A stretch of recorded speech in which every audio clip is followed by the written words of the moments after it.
here's Janeane Garofalo. Hi, everybody. Hi. Enrico Suave. Rico Suave, everybody. Because thank God we have a Latin Vanilla Ice, because I think there's sorely lacking in the music industry was a Latin Vanilla Ice. Thanks, good night. Okay, sorry. I'd also like everyone to know that my inner child is just thrilled to be here with each and every one of you right now. Thank you. Thanks. Actually, my inner child is just really grateful to be out because I had to ground my inner child for stealing money out of my purse. Thanks. Okay. Okay, so what else is great is I got pinned in late afternoon Santa Monica Boulevard traffic again today. Luckily, right behind the Toyota pickup of migrant workers facing me, which is always really nice. Really enjoy that, especially when it's not moving anywhere. You're just sitting there, and then I have to play with the imaginary tape deck for about 10 minutes. Just kind of.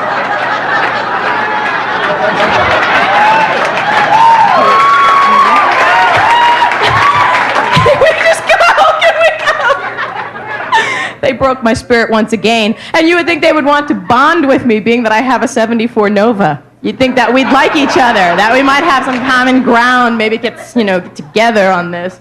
Love, peace, everything, crappy car. By the way, as of the last elections, if you have a cruddy Nova, it is now mandatory that a male cat must climb in the broken passenger window and spray the interior. Woo! They were filibustering on that one for a while, but they got it through. Thank the good Lord. And I get really irrationally angry at people with nice cars, like when I'm driving and I see a Saab or a BMW go twirling past me. If that car were to then flip over into a fiery ball with everyone inside meeting this gruesome demise, I would just be like, well, they had it coming. Driving forward and everything. See, okay, here's my point. Okay, I'm 26 years old. Financially paralyzed. I cannot cover my nut, ladies and gentlemen. That is the issue right here. Janeane Garofalo cannot cover her nut. Actually, I'm lying. I don't even have a nut to cover, okay? Isn't that sad? If there was an earthquake, I would lose some really good tapes. That's about it. I'd lose some tapes. Some mixed tapes, maybe. And I also suffer from earthquake paranoia. I cannot wear my Queen Helene mint julep face mask to bed anymore because the big one hits and then what? I'm going to run out of the street with that on? I actually have to wear my matte red lipstick to bed just to be hip, Okay, so let's see. I owe everybody money. Everybody in the whole world. Everybody wants my money. The Columbia Record and Tape Company sent a thug to my apartment to repo my Best of Bread album. I couldn't believe it. But we worked out a deal. They're going to just break 13 of my bones. 14 if I fill out the gold box in my TV guide. And you know what? If I had not screwed up that joke, it might have been really funny. But okay. So let's see. I have kind of a financial chip on my shoulder, by the way. This might be my theory. Unless you are like Michelle Pfeiffer or Alec Baldwin, when you go to dine in any of your LA eateries, you are basically low man on the scrotum pole from the get-go. It's just totally low-profile tables for you and your wait staff.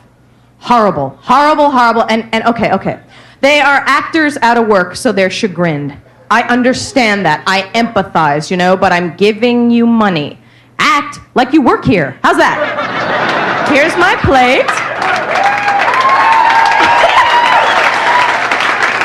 That throws off my pacing. I'm really not used to any kind of positive reinforcement. But, here's my plate. This is my order. Go. Be in the moment. Hot choices. And they're so apathetic. Listen to this. Okay. I was ordering my salad, ordering a salad dressing. Busboy drops all these dishes. Tremendous clatter. Noise clears. Waitress leans over and goes, I didn't hear you. 1,000 what? 1,000 spoonfuls of Roquefort. Obviously. Just... time. And this is a universal sign for what time is it. Don't lie to me, everybody. Out of the womb, it's two things. This means what time is it? And when you write on your hand at the end of the meal and you look at the waitress, it means, please bring me a fork and stick it in my butt a couple of times. Just that simple. Pavlov's dog.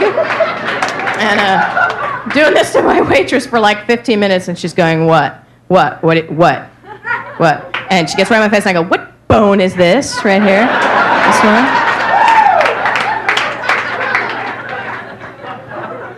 And I've taken a few acting classes, I got to admit, and I think it's the biggest scam in the world. All it is like your acting teacher is somebody who hasn't worked since Apple Dumpling Gang 2. So now they're going to like bilk you for $250. Hey, I have made a career out of repressing emotions and blocking. I am not about to pay somebody $250 a month to make me cradle my dying son in my arms. And then like you're in like a stinky old theater space, and they're like, well, Janeane, I can see the work.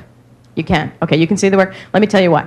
Okay, because I'm in this hellhole here of a theater space with you, and I'm not actually cradling a baby, but a very effeminate halitosis festival right in my face, right here in my arms. That's why you can see the work. Do you want to see a natural conversation? Why don't you just go out to Ed DeBevick's and watch people? You want to do that? How's that? Okay, this will be my last thing. Okay, so I'm going to talk about this. I just recently, well, actually last night I went and saw a show at the Roxy.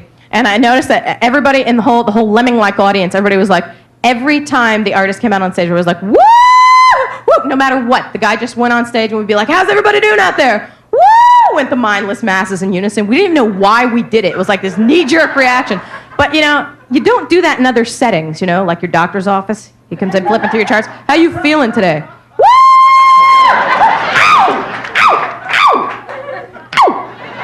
And then you light a lighter and hum a Frisbee at his head and buy a t-shirt, wait a really long time to use the bathroom. Thanks, good night. A very funny lady.